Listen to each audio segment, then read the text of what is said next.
Hello everyone, welcome back to our YouTube channel Yashika maths point. Last videos के अंदर हमने probability exercise 15.1 के question number 10 तक complete कर लिए थे। आज हम क्वेश्चन नंबर 11 को स्टडी करेंगे। क्वेश्चन नंबर 11 है हमारे पास, Gopi buys a fish from a shop for his aquarium. The shopkeeper takes out one fish at random from a tank containing 5 male fish and 8 female fish. What is the probability that fish taken out is a male fish? गोपी कोई person है, उसने shop से fish लेनी है। जब वो shop पर fish लेने के लिए जाता है तो जो शॉपकीपर है उसके पास एक टैंक होता है जिसके अंदर सारी फिश कंटेन्स होती हैं। ठीक है, तो उसके अंदर उस टैंक में उसे देखने को जो मिलता है 5 मेल फिश देखने को मिलती है एंड 8 फीमेल फिश देखने को मिलती है। But is the probability that fish taken out is a male fish? Male fish आने की प्रोबेबिलिटी क्या है? तो सबसे पहले हम लिखेंगे मेल फिश 5 है, फीमेल फिश 8 है, टोटल फिश 5 + 8 13। अब प्रोबेबिलिटी हमसे पूछी गई है मेल फिश आने की। सबसे पहले प्रोबेबिलिटी का फॉर्मूला लगाएंगे।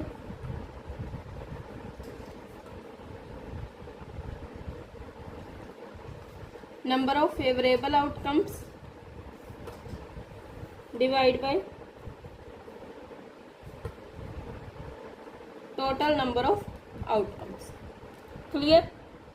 हम E1 इवेंट या E इवेंट मेंशन कर लेते हैं। Let E be the event of getting male fish. Male fish randomly pick की गई है, इसके लिए हमने इवेंट ले लिया E। तो प्रोबेबिलिटी कैसे निकालेंगे? प्रोबेबिलिटी ऑफ एन इवेंट, हमारे फेवर के अंदर कितने आउटकम्स है? हमें मेल फिश चाहिए। मेल फिश हमारे पास 5 है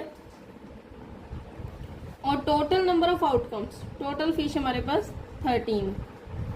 तो मेल फिश आने की प्रोबेबिलिटी हो गई 5/18। क्लियर? नेक्स्ट क्वेश्चन नंबर 12 है, a game consist of spinning an arrow which comes to a rest pointing at one of the numbers 1, 2, 3, 4, 5, 6, 7, 8 and these are equally likely outcomes. What is the probability that it will point at 8? Second part है an odd number, third part है a number greater than 2, a number less than 9। कोई game है spinning arrow game.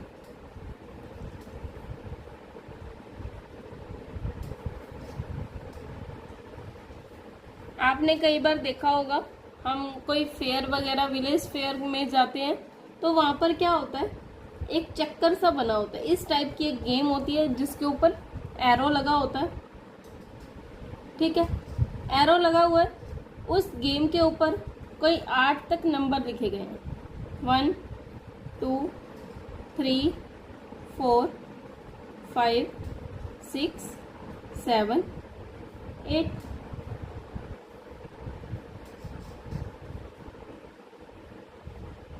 अब यहाँ पर कोई person रुककर इस एरो को पॉइंट करता है।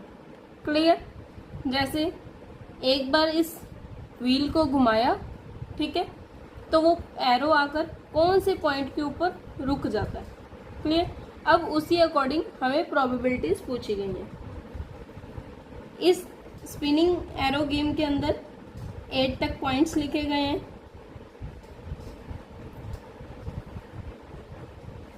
सबसे पहले प्रोबेबिलिटी का फॉर्मूला लगाते हैं।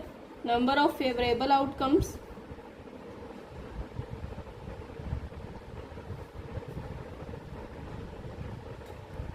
Divide by total number of outcomes.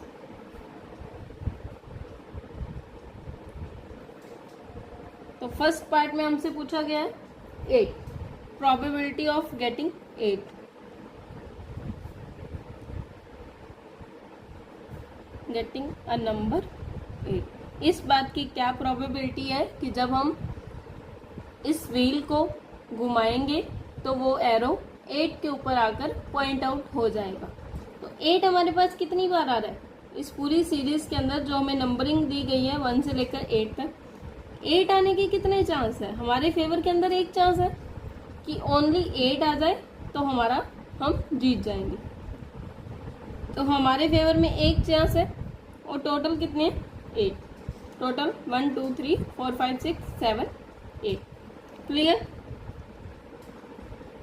Second part है एन ऑड नंबर। अब इसमें से पहले हम देखेंगे कि ऑड नंबर कौन से हैं। ऑड नंबर्स मीन ऐसे नंबर जो 2 से डिविजिबल नहीं होते। 1 3 5 7 यही है इसके अंदर ऑड नंबर। अगर इनमें से कोई नंबर आ जाता है, इसके ऊपर एरो पॉइंट हो जाता है, तो हम जीत जाएंगे। तो probability of getting an odd number, odd number आने की प्रोबेबिलिटी बताओ। तो हमारे फेवर में अब कितने केस हो गए? 1 आ जाए, 3 आ जाए, 5 आ जाए, 7 आ जाए। इन चारों में से कोई नंबर आ गया तो हम जीत जाएंगे। हमारे फेवर में हो गए 4 और डिवाइड बाय टोटल 8 मीन्स इसे हम नाम दे देंगे प्रोबेबिलिटी E1, इसे नाम दे देते हैं probability of event E2 1/2। Clear. Third part के अंदर है अ नंबर ग्रेटर देन 2। पहले आप देखो कि नंबर ग्रेटर देन 2 कौन से हैं। अ नंबर ग्रेटर देन 2, 2 से बड़े नंबर 3 4 5 6 7 8। 3 से लेकर 8 तक कोई भी नंबर आ जाता है तो हम विन कर जाएंगे, अदरवाइज हम लूज कर जाएंगे। तो इस बात की प्रोबेबिलिटी निकालेंगे।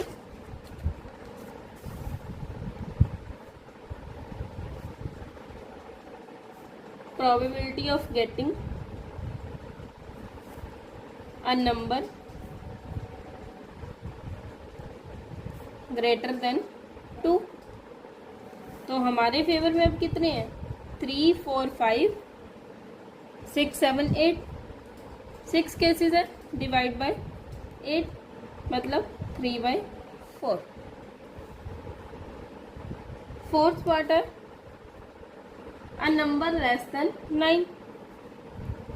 A number less than 9, number अगर 9 से छोटा आ जाता है तो हम जीत जाएंगे। तो इसमें से तो सारे नंबर 9 से छोटे ही हैं। 1 2 3 4 5 6 7 8। अब यहाँ पर देखो इवेंट की पहचान कैसे की जाती है। मीन्स अब जिस गेम के अंदर 1 से लेकर 8 तक ही नंबर्स हैं, 1 से शुरू होते हैं 8 पर ख़त्म हो जाते हैं, तो सभी नंबर उसमें से 9 से छोटे ही आएंगे।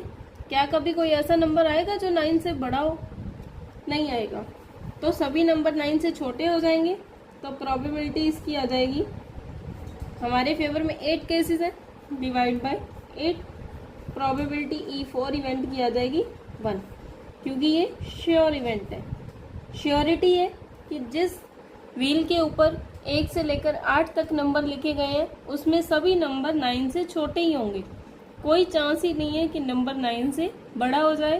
तो इट मीन्स ये श्योर इवेंट है, कोई भी नंबर आ जाए 9 से छोटा ही रहेगा। क्लियर है ये क्वेश्चन। इसके बाद क्वेश्चन नंबर 13 है अ डाई इज थ्रोन वंस। एक डाइस को उछाला जाता है। डाइस मीन्स जो जिससे हम लूडो खेलते हैं उसे डाइस बोला जाता है। क्लियर। जिससे हम लूडो खेलते हैं उसे डाइस बोला जाता है। उस डाइस को उछाला जाता है तो उसके ऊपर नंबर्स होते हैं 1 से लेकर 6 तक। 1 2 3 4 5 6। 1 से लेकर 6 तक उसके ऊपर नंबर लिखे जाते हैं। तो हमसे प्रोबेबिलिटी पूछी है। सबसे पहले हम फॉर्मूला लगाएंगे, number of favourable outcomes divide by total number of outcomes. Clear? तो फर्स्ट पार्ट में हमसे पूछा गया है a prime number, probability of getting a prime number. सबसे पहले हम लिखेंगे कि प्राइम नंबर कौन से होते हैं। 1 से लेकर 6 तक प्राइम नंबर कौन से होते हैं?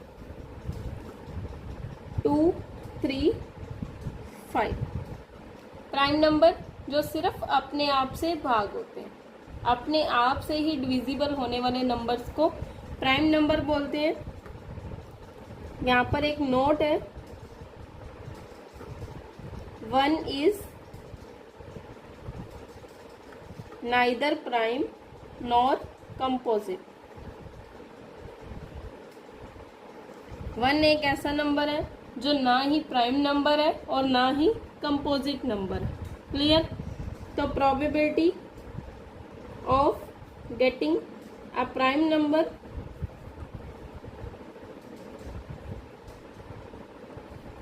हमारे फेवर में कितने केस हुए? 3 एंड टोटल केसेस 6, मतलब प्रोबेबिलिटी ऑफ इवन हो गई 1/2। सेकेंड पार्ट है हमारे पास a number lying between 2 and 6।